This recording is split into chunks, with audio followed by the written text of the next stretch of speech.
ओम साईनाथ। श्री साई सच्चरित्र अध्याय 28। चिड़ियों का शिरडी को खींचा जाना, लक्ष्मीचंद्र, बुरहानपुर की महिलाएं और मेघा का निर्माण, ये कथाएं आज हम पढ़ेंगे। व्याख्या कथन। श्री साई अनंत हैं। वे एक चींटी से लेकर ब्रह्मांड पर्यंत सर्वभूतों में व्याप्त हैं। वेद और आत्मविज्ञान में पूर्ण पारंगत होने के कारण वे सद्गुरु कहलाने के सर्वदा योग्य हैं। चाहे कोई कितना ही विद्वान क्यों न हो, परंतु यदि वह अपने शिष्य की जागृति कर उसे आत्मस्वरूप का दर्शन न करा सके तो उसे सद्गुरु के नाम से कदापि संबोधित नहीं किया जा सकता। साधारणतः पिता केवल इस नश्वर शरीर का ही जन्मदाता है, परंतु सद्गुरु तो जन्म और मृत्यु दोनों से ही मुक्ति करा देने वाले हैं। अतः वे अन्य लोगों से अधिक दयावंत हैं। श्री साईं बाबा हमेशा कहा करते थे कि मेरा भक्त चाहे 1000 कोस की दूरी पर क्यों ना हो, वह शिरडी को ऐसा खींचा चला आता है जैसे धागे से बंधी हुई चिड़िया खींचकर स्वयं ही आ जाती हैं। इस अध्याय में ऐसी ही 3 चिड़ियों का वर्णन है। पहला, लाला लक्ष्मीचंद। ये महानुभाव बंबई के श्री वेंकटेश्वर प्रेस में नौकरी करते थे। वहां से नौकरी छोड़कर वे रेलवे विभाग में आए और फिर मेमर्स, रैली ब्रदर्स तथा एंड कंपनी में मुंशी का कार्य करने लगे। उनका सन 1910 में साईं बाबा से संपर्क हुआ। बड़े दिन यानी क्रिसमस से लगभग 1 या 2 मास पहले सांता क्रूज में उन्होंने स्वप्न में एक दाढ़ी वाले वृद्ध को देखा जो चारों ओर से भक्तों से घिरा था। कुछ दिनों के पश्चात वे अपने मित्र श्री दत्तात्रेय मंजूनाथ बिरजू के यहाँ दास गणों का कीर्तन सुनने गए। दास गणों का यह नियम था कि वे कीर्तन करते समय श्रोताओं के सम्मुख श्री साईं बाबा का चित्र रख लिया करते थे। लक्ष्मीचंद्र को यह चित्र देखकर महान आश्चर्य हुआ, क्योंकि स्वप्न में उन्हें वृद्ध के दर्शन हुए थे। उनकी आकृति भी ठीक इस चित्र के अनुरूप ही थी, जिससे वे इस निष्कर्ष पर पहुंचे कि स्वप्न में दर्शन देने वाले स्वयं शिरडी के श्री साईं समर्थ के अतिरिक्त और कोई नहीं है। चित्र दर्शन दास गणों का मधुर कीर्तन तथा उनके संत तुकाराम तथा प्रवचन आदि का कुछ ऐसा प्रभाव उन पर पड़ा कि उन्होंने शिरडी यात्रा का दृढ़ संकल्प कर लिया। भक्तों को चिरकाल से ही ऐसा अनुभव होता आया है कि जो सद्गुरु तथा अन्य किसी आध्यात्मिक ज्ञान की खोज में निकलता है, उसकी ईश्वर सदैव सहायता करते हैं। उसी रात्रि को लगभग 8 बजे उनके एक मित्र शंकर राव ने उनका द्वार खटखटाया और पूछा कि क्या हमारे साथ शिरडी चलने को तैयार हैं। लक्ष्मीचंद्र के हर्ष का पारावार न रहा। उन्होंने तुरंत ही शिरडी चलने का निश्चय कर लिया। शिरडी को प्रस्थान कर दिया। रेलगाड़ी में उन्होंने अपने मित्र के साथ कुछ देर भजन भी किया। उसी डब्बे में 4 यवन यात्री बैठे थे जो शिरडी के समीप ही अपने अपने घरों को लौट रहे थे। लक्ष्मीचंद्र ने उन लोगों से श्री साईं बाबा के संबंध में पूछताछ करी। तब लोगों ने उन्हें बताया कि साईं बाबा शिरडी में अनेक वर्षों से निवास कर रहे हैं और वे एक पहुंचे हुए संत हैं। जब वे कोपर गांव पहुंचे तो बाबा को भेंट देने के लिए कुछ अमरूद खरीदने का विचार आया। वे वहां प्राकृतिक सौंदर्य दृश्य देखने में कुछ ऐसे तल्लीन हुए कि उन्हें अमरूद लेने की सुध नहीं रही। परंतु जब वे शिरडी के समीप आए तो यकायक उन्होंने अमरूद खरीदने तांगे के पीछे पीछे दौड़ती चली अमरूद खरीदने की स्मृति हुआ। इसी बीच उन्होंने देखा कि एक वृद्ध महिला टोकरी में अमरूद लिए तांगे के पीछे पीछे दौड़ती चली आ रही है। यह देख उन्होंने तांगा रुकवाया और उसमें से कुछ बढ़िया अमरूद खरीद लिए। तब वह वृद्ध महिला उनसे कहने लगी कि कृपा कर ये शेष अमरूद भी मेरी ओर से बाबा को भेंट कर देना। यह सुनकर तत्क्षण ही उन्हें विचार आया कि मैंने अमरूद खरीदने की जो इच्छा पहले की थी और जिसे मैं भूल गया था, उसी की इस वृद्धा ने पुनः स्मृति करा दी। श्री साईं बाबा के प्रति उनकी भक्ति देख वे दोनों बड़े चकित हुए। लक्ष्मीचंद्र ने यह सोचकर कि हो सकता है कि स्वप्न में जिस वृद्ध के दर्शन किए थे उनकी ही यह कोई हो सकती है।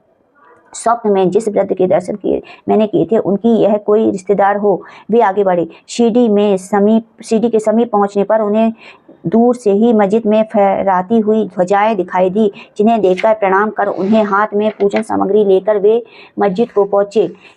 बाबा का यथाविधि पूजन कर वे द्रवित हो गए। उनके दर्शन कर वे अत्यंत आनंदित हुए और उनके शीतल चरणों से ऐसे लिपटे जैसे एक मधुमक्खी कमल के मकरंद की सुगंध से मुग्ध होकर उनसे लिपट जाती है। तब बाबा ने उनसे जो कुछ कहा उसका वर्णन हेमंत पंथ ने अपने मूल ग्रंथ में इस प्रकार किया है।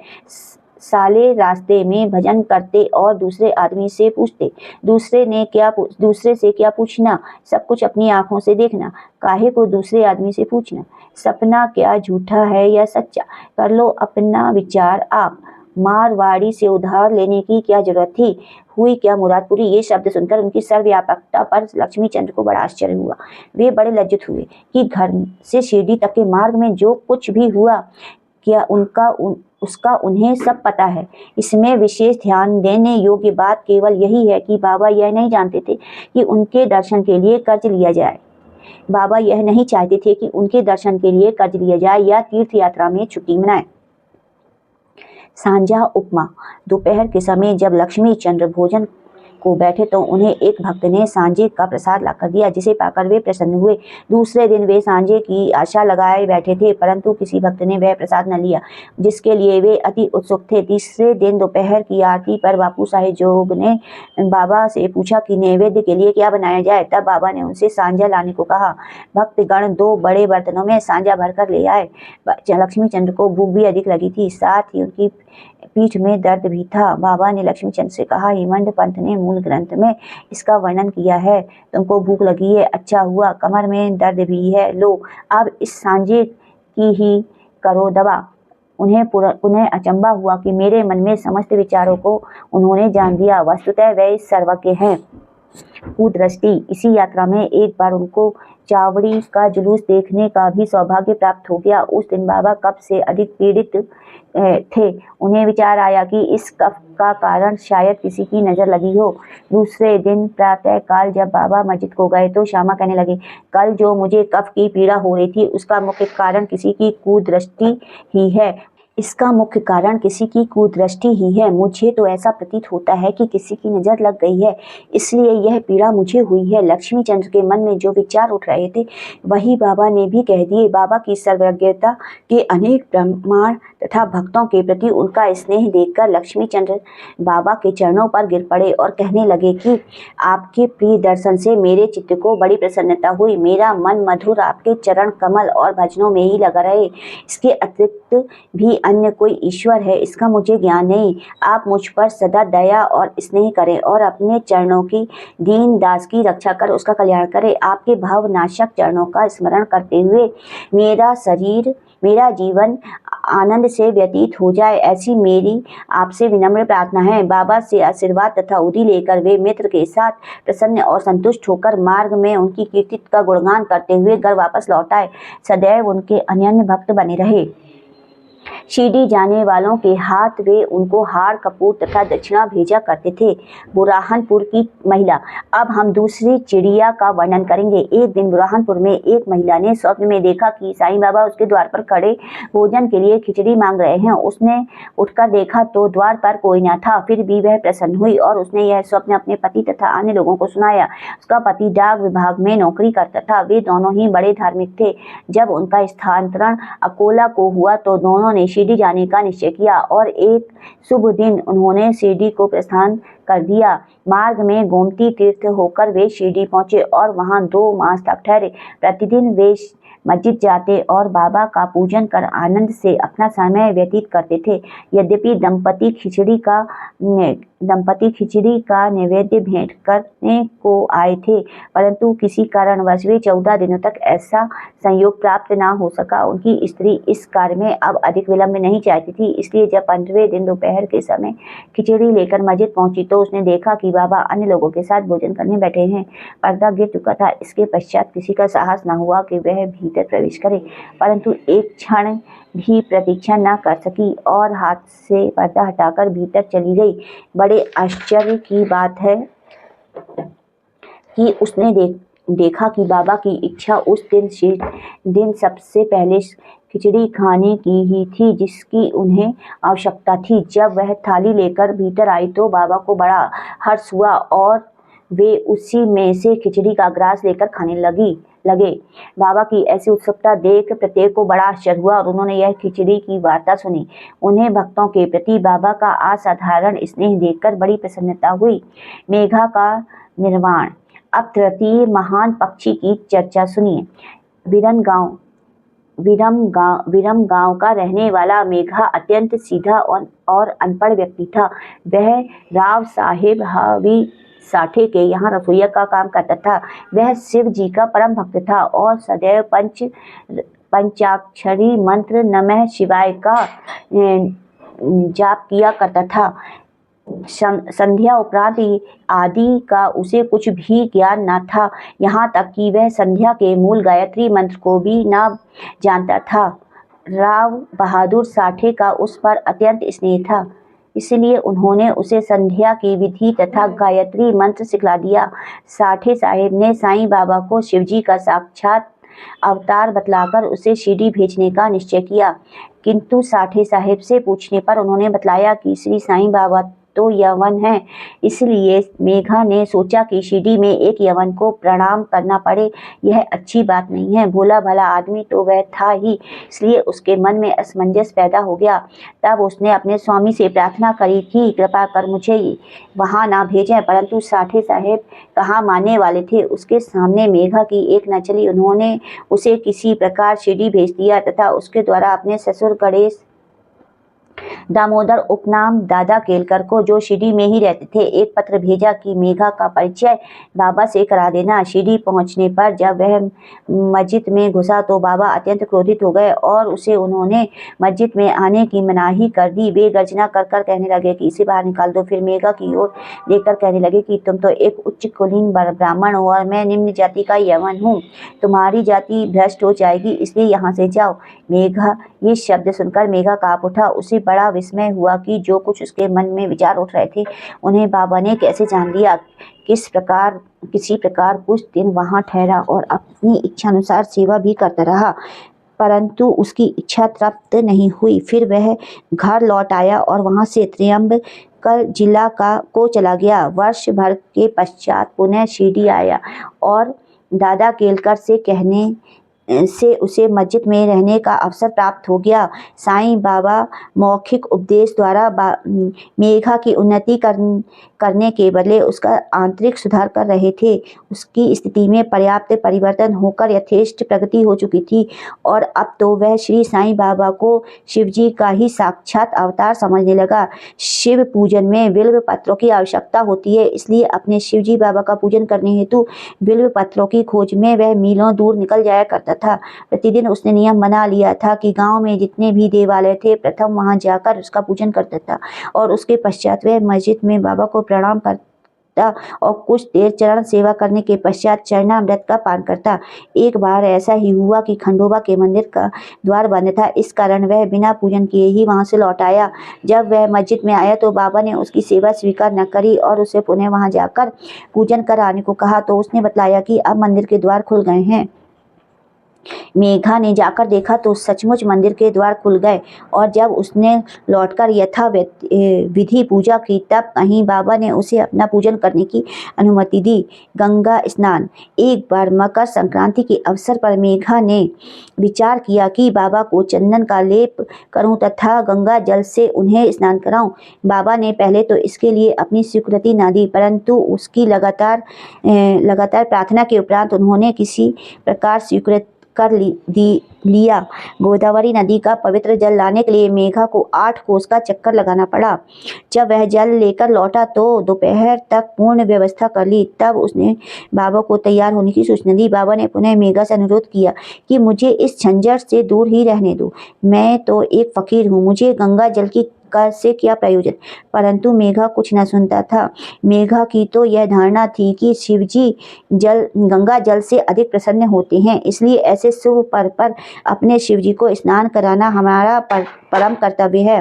अब तो बाबा को सहमत होना ही पड़ा और नीचे उतरकर वे एक घोड़े पर बैठ गए और अपना मस्तक नीचे करते हुए एक पीढ़े पर बैठ गए और अपना मस्तक आगे करते हुए कहने लगे, अरे मेघा, कम से कम इतनी कृपा तो करना कि केवल मेरे सिर पर ही पानी डालना, शरीर शरीर का प्रधान अंग है और उस पर पानी डालना ही पूरे शरीर पर पानी डालने के सदृश है। मेघा ने अच्छा अच्छा कहते हुए बर्तन उठाकर सिर पर पानी डालना प्रारंभ किया।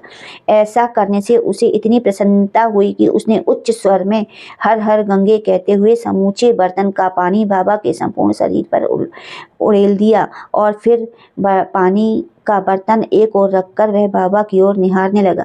उसने देखा कि बाबा का तो केवल सिर ही भीगा है और शेष भाग ज्यों का त्यों बिल्कुल सूखा है। यह देखकर उसे बड़ा ही आश्चर्य हुआ। त्रिशूल और पिंडी। मेघा बाबा को 2 स्थानों पर स्नान कराया करता था।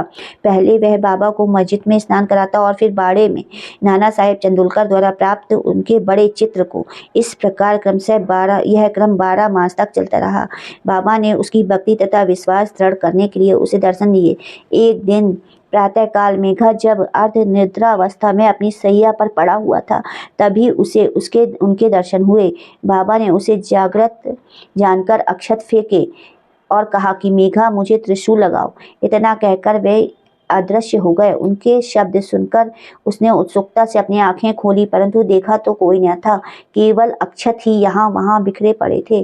तब वह उठकर बाबा के पास गया और उन्हें अपना स्वप्न सुनाने के पश्चात उन्हें त्रिशूल लगाने की आज्ञा मांगी। बाबा ने कहा कि क्या तुमने मेरे शब्द नहीं सुने? मुझे त्रिशूल लगाओ। वह कोई स्वप्न नहीं था, वरन मेरी प्रत्यक्ष आज्ञा थी। मेरे शब्द सदैव अर्थपूर्ण होते हैं, थोते पोते नहीं। मेघा कहने लगा कि आपने दया कर मुझे निद्रा से तो जागृत कर दिया है, परंतु सभी द्वार पूर्ववत ही बंद देखकर मैं मूढ़मती भ्रमित हो उठा हूँ कि कहीं स्वप्न तो नहीं देख रहा था। बाबा ने आगे कहा कि मुझे प्रवेश करने के लिए किसी द्वार की आवश्यकता नहीं है। ना मेरा कोई रूप है, ना मेरा कोई अंत। मैं सदैव सर्वभूतों में व्याप्त हूँ। जो मुझ पर विश्वास रखकर सतत मेरा ही चिंतन करता है, उसके सब कार्य मैं स्वयं ही करता हूँ और अंत में उसे श्रेष्ठ गति देता हूँ। मेघावाड़े को लौट आया और बाबा के चित्र के समीप ही दीवार पर एक लाल त्रिशूल खींच दिया। दूसरे दिन एक रामदासी भक्त पुणे से आया। उसने बाबा को प्रणाम कर शंकर की एक पिंडी भेंट की। उसी समय मेघा भी वहां पहुंचे। तब बाबा उनसे कहने लगे कि देखो, शंकर भोले आ गए, अब उन्हें संभालो। मेघा ने पिंडी पर त्रिशूल लगा देखा तो उससे महान आश्चर्य हुआ। वह बाड़े में आया। इस समय काका साहेब दीक्षित स्नान के पश्चात सिर पर तौलिया डाले साईं नाम का जप कर रहे थे। तभी उन्हें ध्यान में एक पिंडी दिखी, जिससे उन्हें कौतूहल हो गया। उन्होंने सामने से मेघा को आते देखा। मेघा ने बाबा के द्वारा प्रदत्त वह पिंडी काका साहेब दीक्षित को दिखाई। पिंडी ठीक वैसी ही थी जैसी कि उन्होंने कुछ घड़ी पूर्व ध्यान में देखी थी। कुछ दिनों बाद त्रिशूल का खींचना पूर्ण हो गया। कुछ दिनों में जब त्रिशूल का खींचना पूर्ण हो गया, तब बाबा ने बड़े चित्र के पास, जिसका मेघा नित्य पूजन करता था, ही उस पिंडी की स्थापना कर दी। मेघा को शिव पूजन से बड़ा प्रेम था। त्रिपुंड खींचने का अवसर देकर तथा पिंडी की स्थापना कर बाबा ने उसका विश्वास दृढ़ कर दिया। इस प्रकार कई वर्षों तक लगातार दोपहर और संध्या को नियमित आरती तथा पूजन कर सन 1912 में मेघा पर लोकवासी हो गया और बाबा ने उसके मृत शरीर पर हाथ फेरते हुए कहा कि यह मेरा सच्चा भक्त था। फिर बाबा ने अपने ही खर्च से उसका मृत्यु भोज ब्राह्मणों को दिए जाने की आज्ञा दी, जिसका पालन काका साहेब दीक्षित ने किया। श्री सद्गुरु साईं नाथा पर्णवस्तु शुभम भवतु। सप्ताह पारायण चतुर्थ विश्राम। बोलो श्री सच्चिदानंद सद्गुरु साईनाथ महाराज जी की जय। हे बाबा, इस पारायण को करने में जो भी गलती हुई हो तो उसके लिए मैं क्षमा प्रार्थी हूँ। ओम साईं राम।